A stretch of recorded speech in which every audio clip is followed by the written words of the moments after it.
Hello, everybody. I'm Larry Ridley, and this is the NFL on EA Sports. Two wide receivers will be looking to be #1 targets on the field in today's game. It's Jones's Falcons going up against Thomas's Broncos.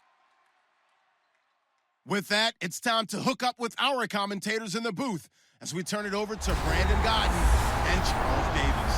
Thank you very much, Larry. We are here on a beautiful afternoon for football. Coming up, we've got a good matchup on tap between the Atlanta Falcons and the Denver Broncos. And we say hi again, everybody. Brandon Gaudin here as we count down to kickoff. I turn to my partner, that's Charles Davis. And Charles, Larry pointed out in the open, we've got a pretty good matchup of wide receivers here this afternoon, don't we? And those guys have such a big impact on the game nowadays. We know it's a throwing game, but the guys who can go up and get it, the guys who can break tackles after the catch and make bigger plays, oh yeah, they love spotlight as well. They want the football, they want the attention.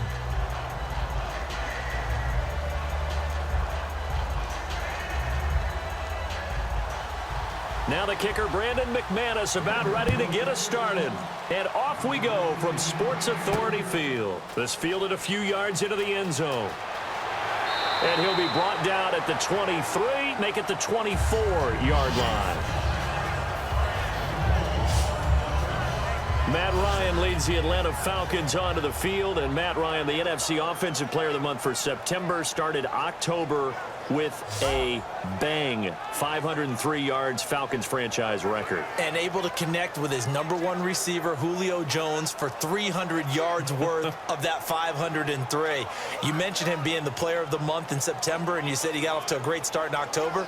They may just give him the award right now. What a start for Matt Ryan.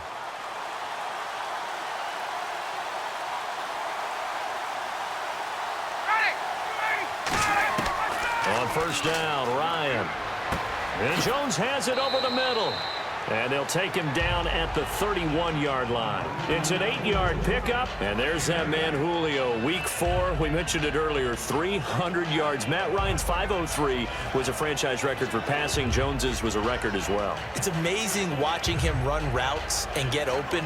And in this game, he did a little bit of everything. Contested catches, and then there was times when he would catch it short and turn into a monster gain. Julio Jones is flat out special. Just 36 yards shy of the record, single game record, held by Flipper Anderson. Looked like he was playing a video game. Simple slant route, and part of a really nice hard throw by the quarterback. Nice timing between the quarterback and the receiver. They were perfectly in sync, and he put it right on him on the inside route.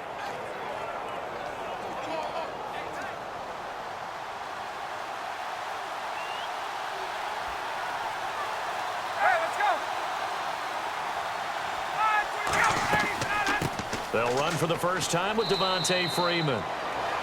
Give him 3 on first down. It'll set up a 2nd and 7. Here's the offense, and we talk about the tight end, Jacob Tamme. A lot of people thought of him as simply a safety valve receiver. He can be a primary receiver. Jacob Tamme shows better athleticism than what people expect.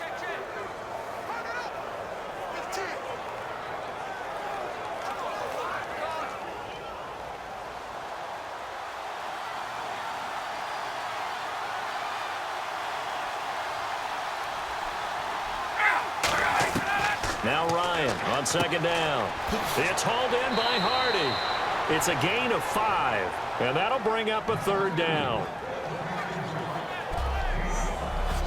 And here's a look at the defense for Denver. Von Miller is so good that he doesn't even need a nickname. His ability to bend and dip on the pass rush, unequaled in this league.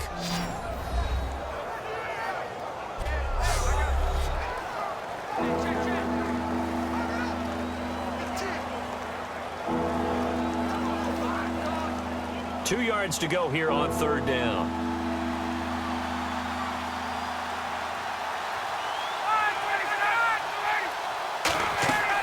They'll run it now out of the gun. And nowhere really to go there. He'll take this up just shy of midfield. Give him a couple on the run as it brings up a 4th down.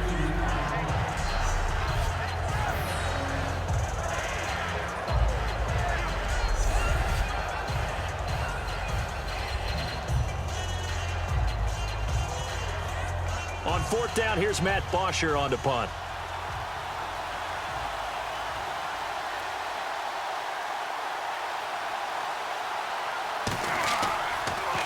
He'll send this one into the mile-high air, and it's a good one. And they won't risk defending a return here. That one's out of bounds, and it'll be spotted at the 14-yard line. The Denver Broncos be looking to get their offense going behind the right arm of Trevor Siemian. Now, remember, in Week 4 against the Bucs, left just before halftime with an injury, but that was to his non-throwing left shoulder. So you know he's going to do as much rehab as possible to try and get on the field.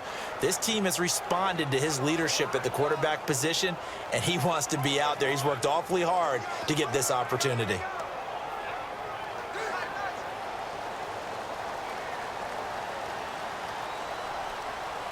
They come up in an offset eye. They go play action here on first down. And his first pass here is going to fall incomplete. Virgil Green is tied in the intended receiver. And that'll bring up second down. The offensive lineup now, and the guy we highlight, Emmanuel Sanders. You can use him in any spot as a wide receiver. In the slot, out wide, it doesn't matter. He just makes plays.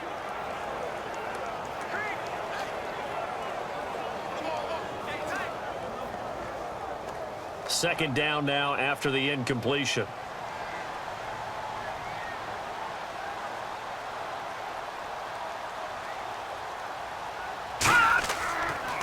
Now a carry. It's C.J. Anderson.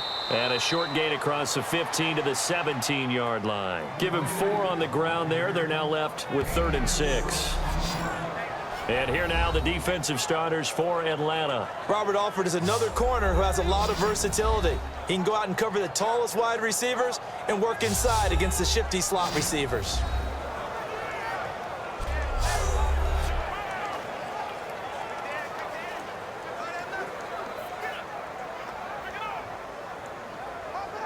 And the offense facing a 3rd and 6.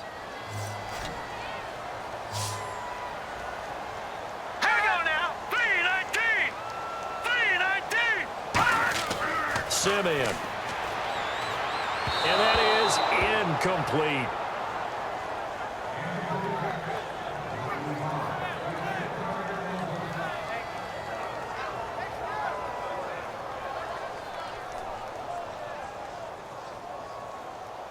Here's Riley Dixon now.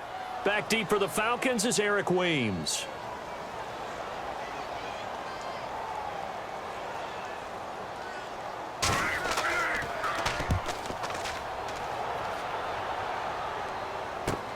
And it's fielded at the 34.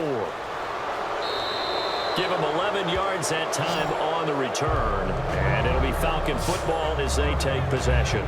Here's that Falcons offense so electric in Week 4. Get this, Charles. We've had over 15,000 games played in NFL history. Only 1 with a receiver over 300 yards. Only 19 with a passer going for 500. And now we've had 2 do it in the same game. How about that? That's absolutely extraordinary. And just think about this Falcons offense in total.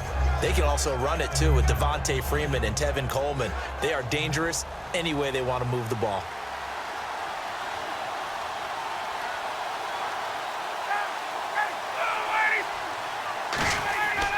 The drive will start with a carry by Devontae Freeman. Call it a gain of 4 on first, and that'll make it second down.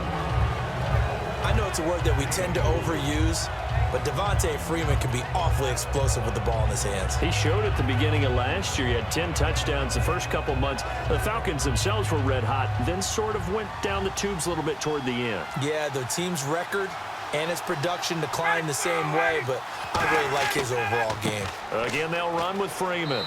And he'll get across midfield and down to the 48-yard line. 3 yards is half of what they needed. Now can they get the other 3 here on third down?